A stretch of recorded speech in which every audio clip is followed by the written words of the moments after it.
नमस्कार, मैं हूं स्वाति रायना। जैसा लोगों को उम्मीद थी उसी के मुताबिक आरबीआई ने लोन मॉरेटोरियम की अवधि को 3 महीने और बढ़ा दिया है।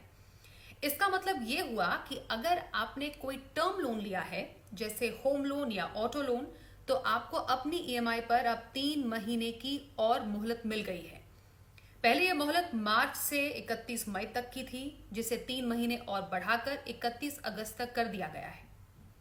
पर यह समझने और गौर करने वाली बात जरूर है कि इसका मतलब ये नहीं है कि मार्च से अगस्त तक की 6 किस्तें आपसे नहीं ली जाएंगी।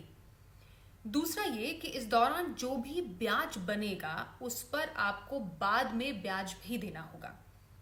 ये समझ लीजिए, लोन मॉरेटोरियम का मतलब ईएमआई वेवर नहीं होता है। अब आपके पास विकल्प क्या है, ये समझते हैं।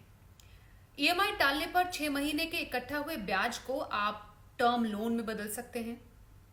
आपका बैंक आपको कुछ विकल्प दे सकता है, जिसमें पहला विकल्प ये हो सकता है कि मॉरेटोरियम पीरियड में किस्त नहीं देने पर जो ब्याज बनता है उसका एकमुश्त भुगतान आप मॉरेटोरियम अवधि खत्म होने पर कर दें।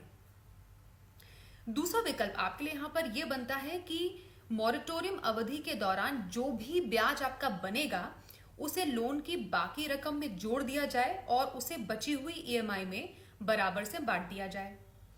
तीसरा विकल्प यह है कि ईएमआई को न बदला जाए, लेकिन लोन की अवधि यानी लोन टेन्योर, टाइम टेन्योर को बढ़ा दिया जाए। चौथा विकल्प ही है वो ये कि आप पहले की ही तरह सामान्य तौर पर अपनी ईएमआई कटने दें।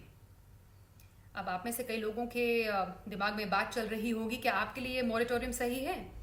तो मॉरेटोरियम किसके लिए? हर किसी की स्थिति के अनुसार इसका जवाब अलग हो सकता है। जैसे जिन कर्जदारों की आय पर लॉकडाउन से ज्यादा फर्क नहीं पड़ा है, उन्हें अपनी ईएमआई समय पर देनी चाहिए।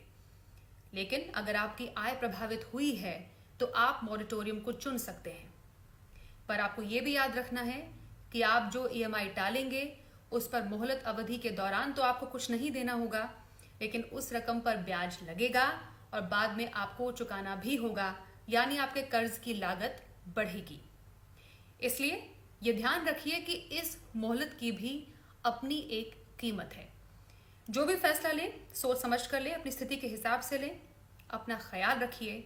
नमस्कार।